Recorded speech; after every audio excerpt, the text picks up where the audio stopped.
All right, welcome back to your three-man booth. We are still two this week, as Bud is in person on a photo, but Bud's, Bud's in Disney. He's having a better time than we are right now. yeah, we might get a couple audio clips from him. They'll be inebriated clips. Maybe he'll be happy and maybe he won't. We'll find out.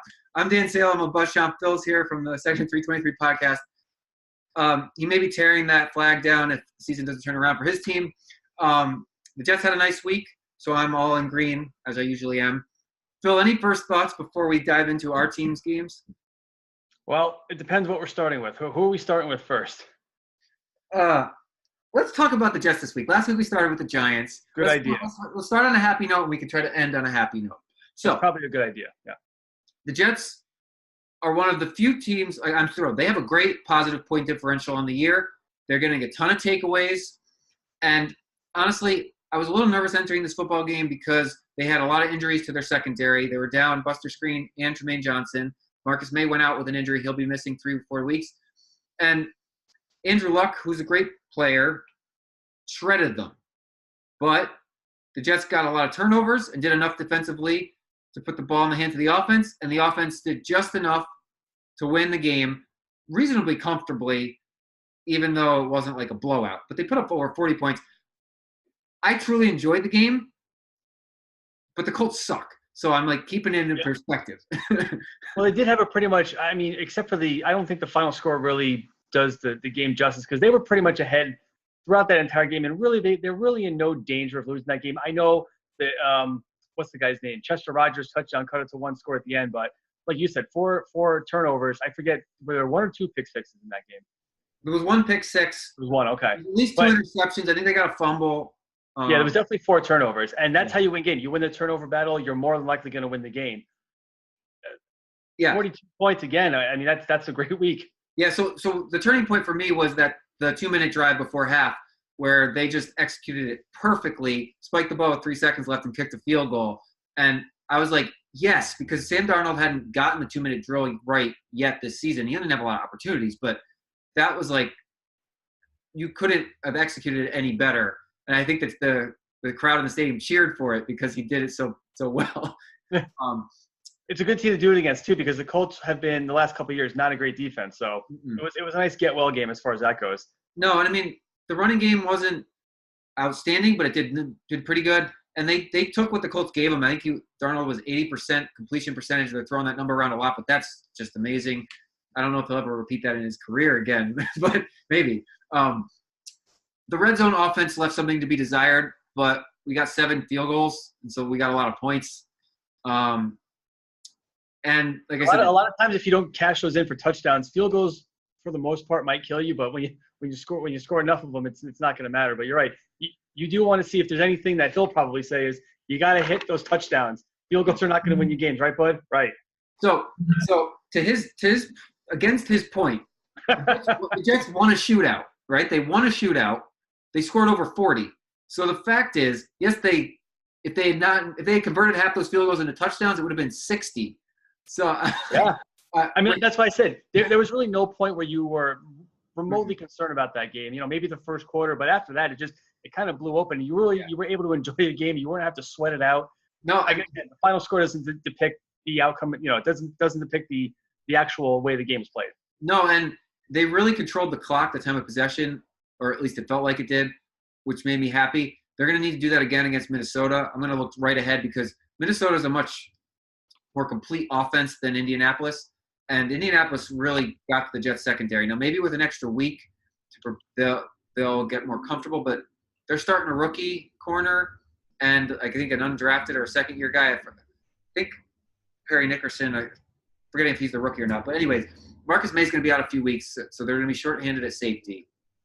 I don't know. Minnesota does have a bad offensive line, and I think Dalvin Cook is – I don't know if he's ruled out or if he's playing, but yeah. Right, we don't know yet. But well that's going to be – the offensive line of Minnesota is their weak link. That's going to be the key because the Jets have been getting to the quarterback. Like, makes me so happy. Jets have been getting to the quarterback consistently. And if they can disrupt Kirk Cousins, I don't know if he can handle the pressure. Thankfully, the Jets are at home again, right? Yeah, thankfully they're at home. So that really they're looking at 3 in a row at home. So what's your outlook on this team? I mean, obviously they're in the playoff conversation. I don't consider them a serious playoff contender just yet, but I'm not too high on and many AFC teams. Everyone has been up and down. So, well, we saw. I think a few weeks ago we said the Patriots and the Chiefs are probably locks. yeah, And the rest of it's pretty much wide open. I mean, Pittsburgh is maybe starting to find their groove. You know, they won a little controversial game. I don't know if you saw the end of that, but there's been a lot of talk about, was it a pig play? Was it a not pig play? They win the game, you know, regardless. But yeah. Cincinnati's been playing well as of late. Let's see, the Chargers, they looked like they were starting to fall, but then they had a nice get-well game this weekend. So there's going to be a lot of weeks where some teams that are really good are going to look bad, and some teams that are really bad are going to look good. Look at the Niners last night. Everyone thought Green Bay was going to wipe the floor with them, and they probably should have won that game. Yeah. Well, Green Bay doesn't have much defense, which is why I kind of think they might miss the playoffs. They have, unless, the NFC might just fall to them, but they have no defense. And I was actually a really big fan of Bethard last season as a rookie, and I had him in fantasy for a stretch before Garoppolo came in because he did well running the 49ers. He's not a name. He's not flashy, but I mean, he can run that football team. But I think it more exposed Green Bay than anything. Yeah. So go back to your question about the Jets, yeah. and I think Bud mentioned it last week. There he is. You had Indianapolis, and then you have who next? I think obviously Minnesota. The schedule gets a little harder after this. So it's good that you got the Colts game. Maybe you steal one in Minnesota, but then it gets a little bit harder. So the sports what is it, the blogosphere, whatever you want to call it, has been kind enough to remind us that the Jets started 3-3 last year and then went on to be 5-11. This team's better than last year, though. Yeah, I was going to say, this team doesn't look much like last season, and they've got a very much different energy about them. And I'm going to use that as the transition to the Giants in a minute, because the energy around the Jets is Darnold's youthful, fun, cool energy. And that cool energy is what Tom Brady has brought to the Patriots. Basically, Tom Brady brought the cool, but you better effing do your job energy. And they'll tell you that, yeah. They always come around and do it. You also don't have You also don't have a quarterback controversy like you did last year because, McCown was starting, and everyone's like, well, when are they going to play I forget the name, Hackenberg. When are you going to play all those guys? Obviously, they're not on a team anymore, but you had to go through the whole year, and Bud and I talked about it so many times last year. When are you going to play these kids? So that it was always hanging over their head about that. This year, that position is all locked up, so you don't have to even worry about that. It's not even in the discussion. So it's one less thing you have to worry about. There's been a QB controversy every season that Todd Bowles has been the coach. I think there was a QB controversy the last year of Rex Ryan's coaching because I think Sanchez got hurt. And because they keep carrying three quarterbacks that can play. Yeah. Right. That's one of the positions that obviously is the most important, and you don't have to worry about that position anymore. And I didn't want to believe the numbers, but like if you carry 3 or 4 quarterbacks into a year, you're not going to have a good season. It's almost a guarantee. Well, because the quarterback that's playing is constantly looking over his shoulder, like if I make one mistake, one interception, they're going to pull me, and that's not how you can play. And it takes away depth from the rest of the team because you need those extra people. So the Jets were working out Rashard Matthews today because they're shorthanded at wide receiver because Enunwa looks like he's going to be out a little bit. Right. I really like Matthews. I guess he just didn't jive with the Titans, who are kind of teetering. But Rashard Matthews? Oh, yeah. I still don't even understand why he was cut. I guess I don't know if it was an injury that was never really disclosed to us, but I know he got a little banged up in the preseason. Now he was fine. Then they just cut him. Yeah, I really hope that the Jets add him if they have. I always liked him. Yeah, it would be bad. So Are you surprised that Crowell went from 200 yards to about 40? I mean, I know you're not going to run for 200 yards every year, every week. They were talking that he had an ankle injury and he still played, and so they're saying he still might have a little of an ankle. If his ankle's just bothering him, he didn't get the football quite as much, so they weren't like pounding. The other thing is, and I think Baltimore's doing the same exact thing, which is frustrating me in fantasy. When you got 2 running backs that can carry the ball well, you're trying to balance it out. So they were going to not give the ball to him as much to try to save his legs a little bit going forward. Yeah. Like Baltimore did the exact same thing. I think they gave Collins the ball every game this past week, and the week before was every to the other guy. They're rotating whoever gets the football. And you know what's really bothering me in fantasy, and the Baltimore does this, and the Saints do it because I have Drew Brees. They're not playing one quarterback the whole time. You have Lamar Jackson taking snaps away from Joe Flacco, which I guess, no one's really using Joe Flacco in fantasy. Yeah. But I got Drew Brees, and I got to worry about this guy, Tatum Hill, taking direct snaps. And It really bothers me. Why? I don't. I mean, I guess yeah, you're preserving your quarterback, and I guess that's the theory. But Well, and does that bother me? well, and it's keeping the defense on its toes because they But you probably know exactly what's going to happen. I feel. I feel every time these guys are in the game, it's a play action or it's a direct snap, and I don't know. I think it's a little obvious, personally. they must believe in him enough as a playmaker. That's really what it is. Like, Well, Lamar Jackson's is going to be he's going to eventually take over Flacco. So that right. one I get. But Tatum Hill, he's not going to be the replacement for Drew Brees, in my opinion. No, and I always like the direct snap to the running back because the running back is used to getting the ball. Yeah, that's okay. But when he throws a touchdown, it really bothers me because it takes away from Brees. But that's just me venting. Yeah. Okay. So one more knock on the Jets, who. Yeah, you said you had some bad things to say. What are they? Well, so the secondary worries me because they have the injuries, and I don't know. Like Buster Screen's got multiple concussions, so that could be a long-term injury. He's out, isn't he? Yeah, he's been out. He was out. He missed last week. I think he's still out this week. Bud loves Buster Screen, by the way. Yeah, so that's a little bit of a homer attitude because I think he's good, but he's not like great. But I do like him as a player. I'm glad he's still stayed on the team. But then Tremaine Johnson, who is supposed to elevate the defense, is gone again. I don't know. It's going to be something to watch going forward if they can overcome this. I mean, every team deals with some sort of injury, and the Jets having injury to one of their strengths is probably a positive. One of their team strength was their secondary with all the new additions and Todd Bowles. So I guess that's a good thing that's where you're hurting. But I was worried about their center. Now, in principle, Spencer Long's doing a good job, but he has botched so many snaps this year, and almost one of them was a fumble, and they just got lucky and fell on it. But 3 or 4 a game, he's botched shotgun snaps. And you think it's going to bite him eventually? It has to if he doesn't fix it. It has to. And that's the worst. I hate that. That's the worst.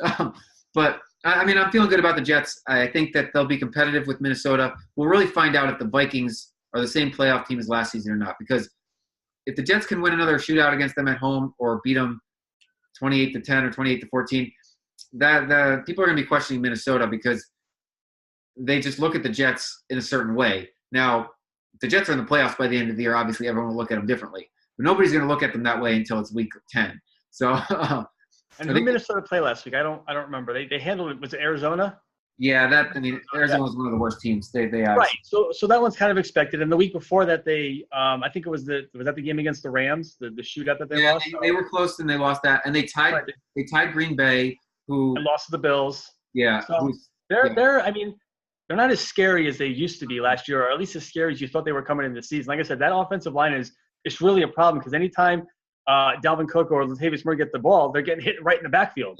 Yeah. So, it's funny. There's an epidemic of, and we've went through this many times, of bad offensive lines and no defenses. And maybe the NFL likes that because you're getting scores. Look at the Sunday night game. They scored 83 points, the Chiefs and the Patriots. And, I mean, I loved it for fantasy. It really helped me win my week. But you don't even question that. The NFL absolutely loves it. It's why they've been tweaking the rules over the years to get the scores a little higher.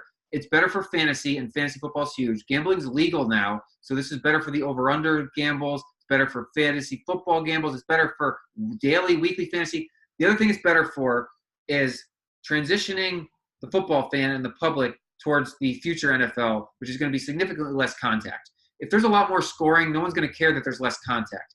But the game has to go that way because of the problems with concussions. Like, you can't have people having dementia at 40. It's not sustainable. No one's going to watch. The game will end.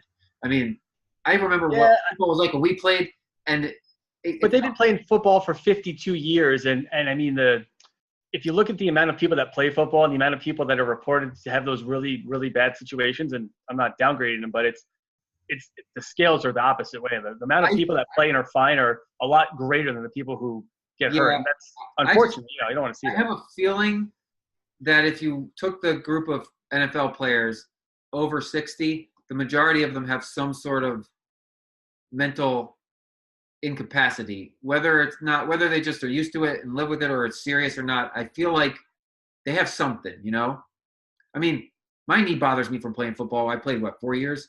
So like, I don't know if you feel anything playing football. We didn't play very long.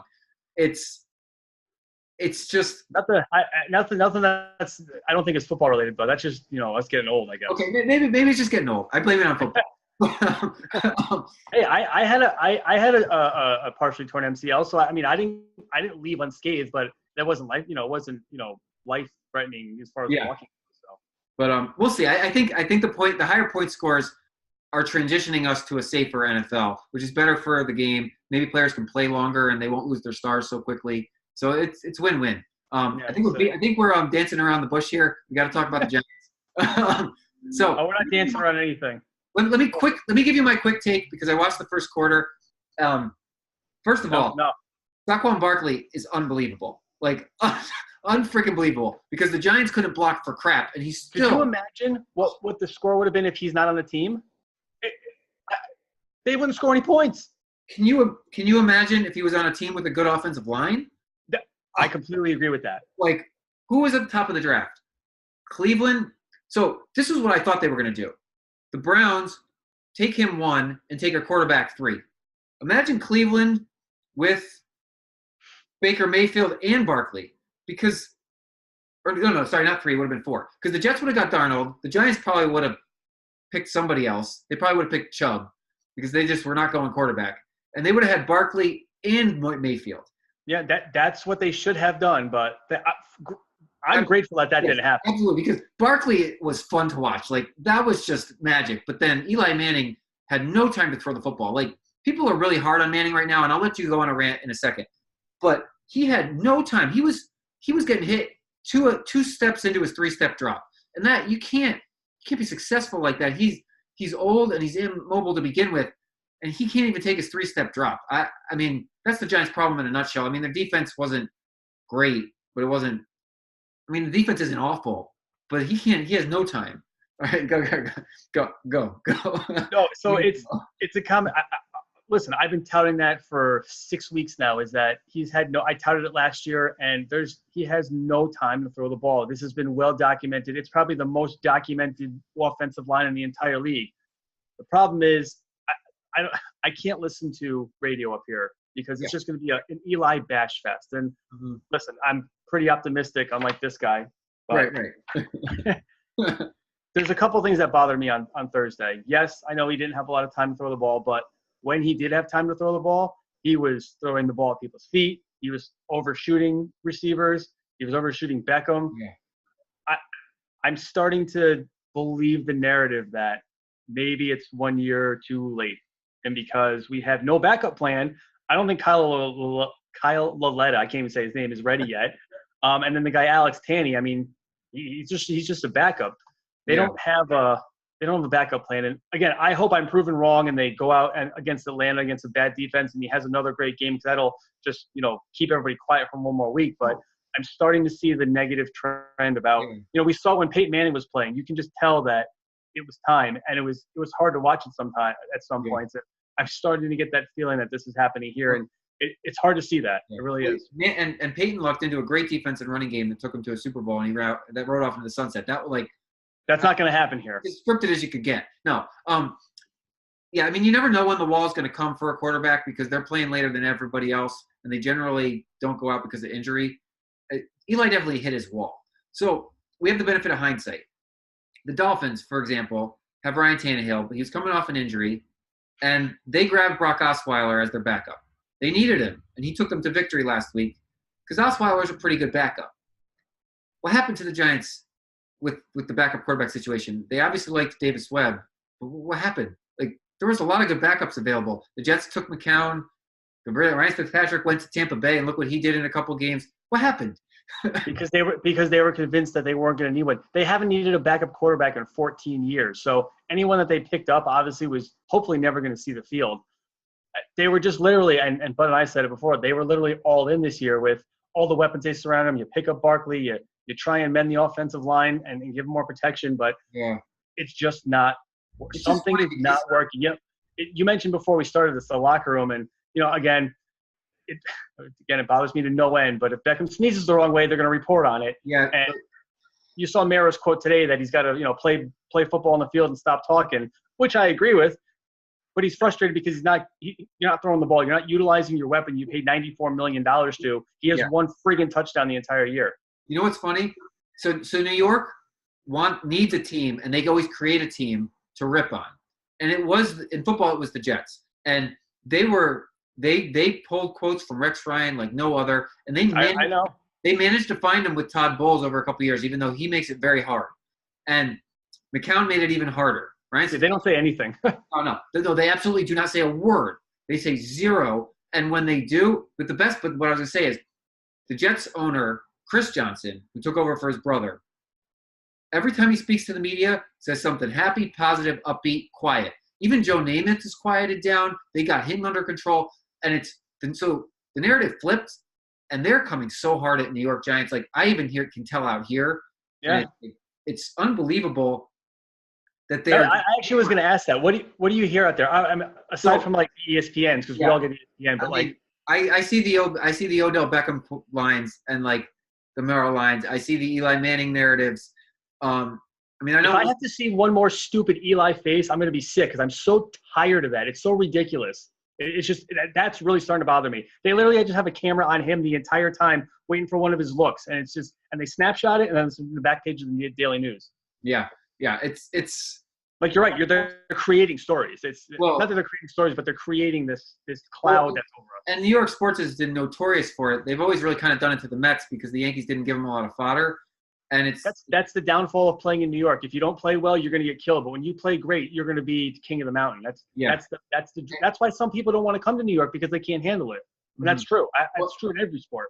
Well, Manning could handle it, but there's no way that the media is going to let it end well for him. I mean, so what do you do? What's the solution?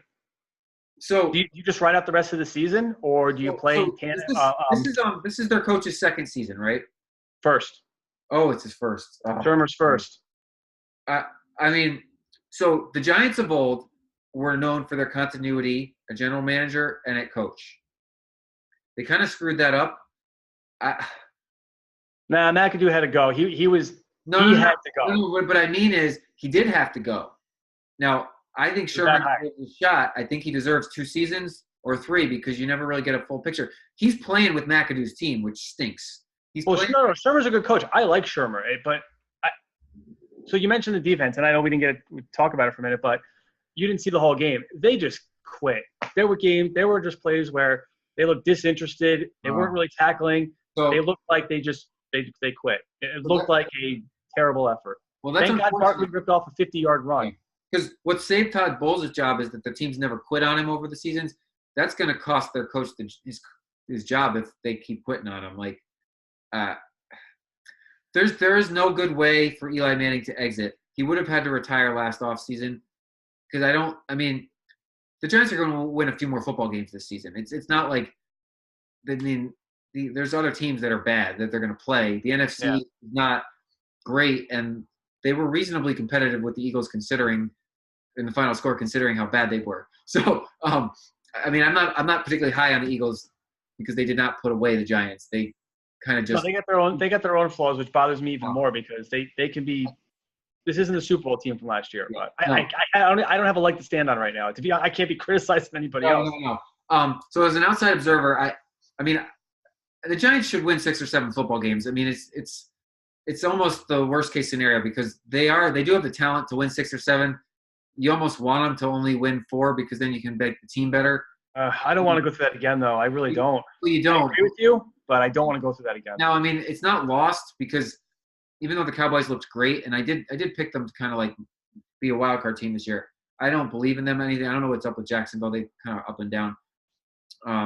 You know that only one team, and it happened in 2015. The Chiefs were 1-5 and made the playoffs. Yeah, I don't think that's going to happen here, but it has happened before. This is a little bit of hope. This is the only thing I have left to cling on to. So as a fan, you'd rather enjoy 8-8? If I can get 8-8 after 1-5, I will take that. I will sign up for that right now. Yes. Yeah, after where we are right now, 1-5, 8-8 sounds like a victory to me. Yes, I would absolutely take that. I really think that's the team's goal here. I really do. 8-8, 7-9. I think the coaches keep their jobs.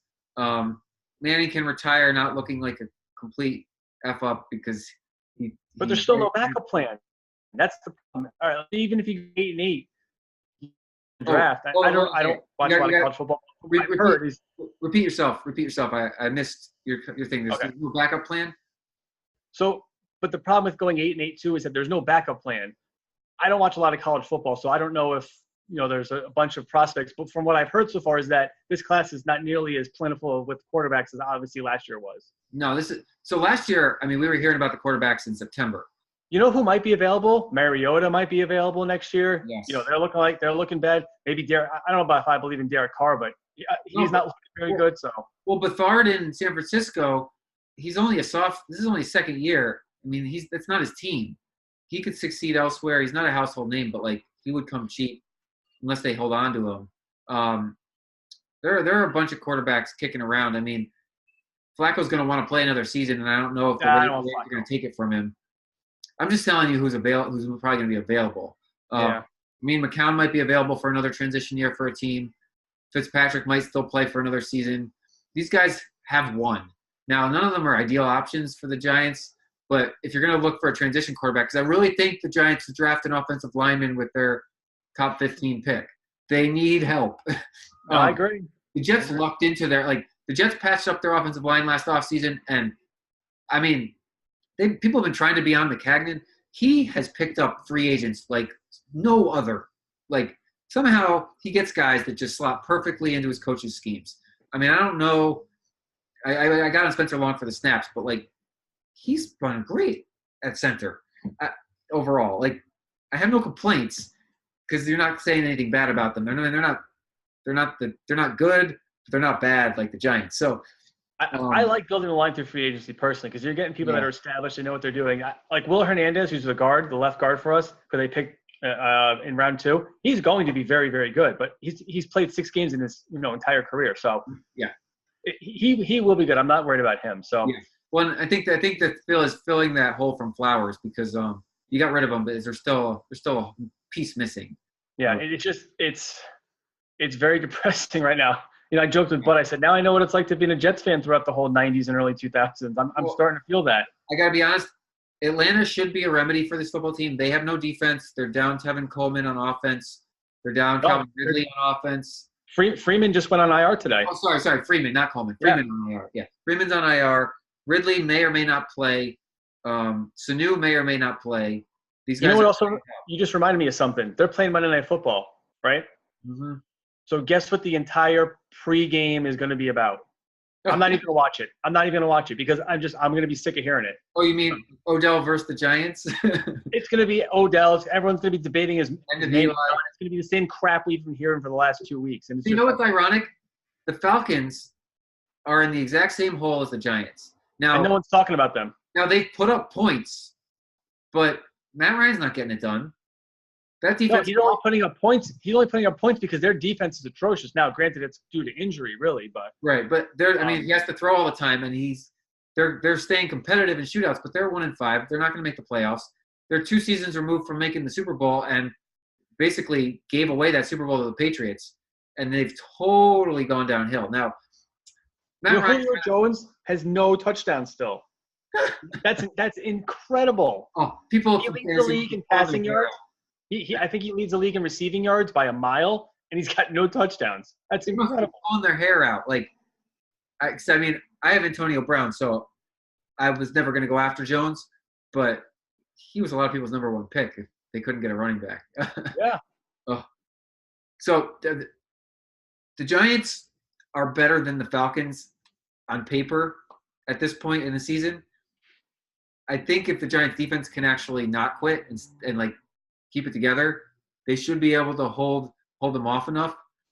It's going to be competitive. This is the Giants' chance to say, "Look, we're not dead yet." I hope so. Listen, I've been trying to be optimistic for 6 weeks, and it's getting really, really hard. It really is. So why don't we change topics? We got a few more minutes left. What's your biggest surprise so far this season besides the Giants? Because obviously you go into the season with high hopes for your own team. Well, I think we just talked about the Falcons, right? So let's try and think of something else because that's obviously, they were picked to be Super Bowl favorites themselves. Let's see. Anything to do without injury? That's a good question. Maybe I'll make it easier. The Dolphins are 4-2. Do we believe in the Dolphins? The Panthers are 3-1 or 3-2, 3-1. Do we believe in these? There's a couple of teams with winning records that I am just extremely hesitant to back. Kansas City earned my respect. I'm going to back off on Kansas City. I know Andy Reid's like a quarterback whisperer, so I'm not surprised Mahomes is doing well, but they're a very good team. They're going to make the playoffs. Well, they're going to be like Atlanta, except they can win the football games because they're always going to be behind because their defense sucks too, but they're winning the shootouts. Yes. And I mean, that was a fun New England game, and if that's what we're in store for in the AFC Championship, awesome. I'm on board. But I really don't believe in Miami. I'm questioning whether I believe in Chicago or Carolina because I think Chicago just had one of those bad games because much like Minnesota did when they played Buffalo, but Chicago's obviously has a great defense. They just got gashed by Brock Osweiler of all people. Who saw that coming? 350 yards and 3 touchdowns. I mean, no one saw that coming. Yeah, that's the classic backup quarterback swoops in game like Mayfield did to the Jets. But it almost feels like so to answer your question, what's the biggest surprise? It almost feels like there's besides the Patriots because they're still in the conversation. It feels like there's a giant shift in the balance of power in the entire NFL. Your Pittsburghs, your Green Bays, your Atlantas, all these teams and Minnesota to a degree, all these teams that have been in the playoffs year after year after year are in serious jeopardy of not making the playoffs. Then you have teams like Cleveland, we'll throw the Jets in there, Cincinnati, San Diego, teams that have been perennial losers and not making the playoffs. They're now leading their divisions and going forward. And it's interesting to me that quarterback play outside of Kansas City is really not dictating the success of any of these football teams right now. Like, I mean, I feel like Darnold did a great job for the Jets. Obviously, Tom Brady's doing a nice job for the Patriots. But some of these teams that are winning, and then some of these other teams with all-star quarterbacks like Aaron Rodgers and Ben Roethlisberger, I feel like they're winning in spite of these players. They're not winning because of them anymore. Now, maybe it's, I don't know, if they're later in their careers. I feel like the clock's ticking just like with Manning and Eli. It is. That's yeah. I mean, all these teams are gonna go through the exact same situation New York's going through because I don't even know the backup quarterback for Green Bay. I don't know the backup quarterback for Pittsburgh. I don't know the backup quarterback for the Patriots because they switch every year. So at some point, all of these teams are going to go through this transition. The Steelers did grab a rookie. They forget his name. They got him early second round. He slipped to them. To my point, you can't even remember his name. No, but he was the one like right after the first round guys. He was there. I actually think that he'll take over. But yeah, I guess there's just. All right, here's a question. Yeah. Is Le'Veon Bell reporting next week? He said he was going to report on the bye week. He's yet to report. And I heard today that he told some Miami reporter or somewhere in Florida that he's going to show up Monday. Yeah, I believe he shows up after the bye is over, heading into the following game. He needs to show up soon to get his full season. He might as well start collecting his paychecks and working out. And now's the time where he can say, look, these are the contenders. The actual trade targets have kind of identified themselves. So I think he does show up after the bye. And I'm more leaning towards him not playing because Connor has looked great. And while the Pittsburgh Steelers should use him, they've got team chemistry going and they're kind of like starting to hit. I think he shows up and kind of just, I don't know if they use him at all. Well, again, I think I said this a few weeks ago. He's probably hoping that happens because then he's going to have no wear and tear in his body. But the moment the Steelers lose a game and maybe Connor has a bad game, that those fans are going to be throwing their terrible towels on the field because they're going to want to see Le'Veon Bell play. So he's getting traded. Like, I know the NFL trade deadline was bigger last season. He's getting traded. Like, there's a contender that is a player away, and Bell can be that player. I know it's an expensive rental, but hell, if the Jets are 5-4, they got to seriously consider bringing Bell in to push him into the playoffs. Like, he's that big of a difference maker. I don't want them to throw the bank at him, but he could push a team like Miami over the top. He could push Philadelphia over the top if they can afford him. I'm not sure they have. No, they can't. So from what I've heard, they can't afford to. They can trade for him, but they can't afford to re-sign him next year because of the cap. Well, but if they want to defend their Super Bowl title, they're really ailing at running back, so they could trade for him, trade a few picks. I don't think Pittsburgh's asking price is going to be that steep because otherwise they're just paying the guy not to do anything. Like, they'd rather get something for him than nothing. So I'd love to see him go to Cleveland, but they'll never trade him in the division, so that's not going to happen. No, I mean, I can see. They're going to trade him to Buffalo. So I can see it. I can see a third and a fourth for a fifth and Bell, something like that. I don't know if you heard me. Third and a fourth for a fifth and Bell, something like that could really get him moved. This will be a big hot topic to watch. But all right, any other final thoughts from you before we wrap it up here today? No, I'm beaten down right now. I want, like you said, I want to see a good performance on Monday. I don't want to see the defense quit.